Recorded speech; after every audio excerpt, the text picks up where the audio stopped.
Welcome to Cheap Joe's. My name is Julie, and I'm here to impart some knowledge to you today via a 2-minute art tip. And today we are continuing our series about the principles of design, or the elements of design. This comes as a part of a larger kind of viewer request where we kind of touched on the principles of design, and people were like, wait a minute, back up. Let's talk about this some more. So let's talk about it. Today we were going to be talking about rhythm. So what is rhythm? You can kind of think of rhythm as patterning or repetition, but they don't have to be literal.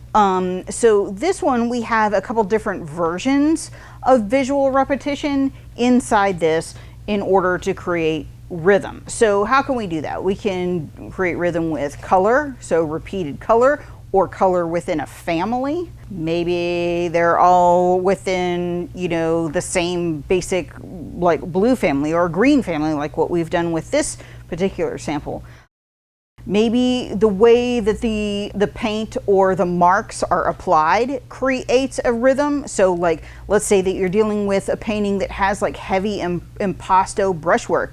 Maybe the subject's all over the place, but maybe there's a visual rhythm that's created with the brushwork. That can be a form of like rhythm.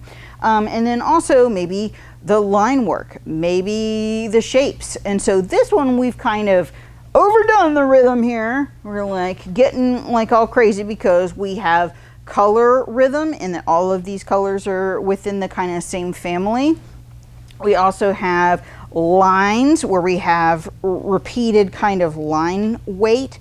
We also have repetition of this kind of amorphous washy application underneath there. And then we also have repetition and rhythm with the rectangular shapes that are happening all over here. So there's a big rectangle, there's little rectangles, there's washes within rectangles, there's line rectangles, so there's all kinds of different stuff. So the rhythm, we've got, we've broken up the space into several larger spaces, which creates rhythm. We've kind of got a duality with the top and the bottom, but we also have some kind of unity created with the rhythm that we have going on with the rectangles that are breaking up this kind of center space and stuff like that. So rhythm is one of those kind of like interesting visual elements that you can incorporate into your work that creates unity.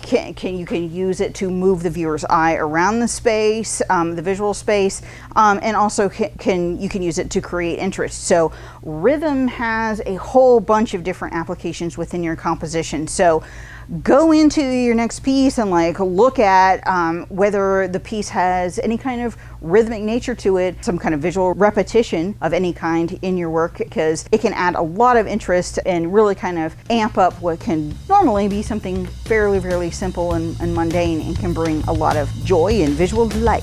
So check it out. We're sure you will enjoy.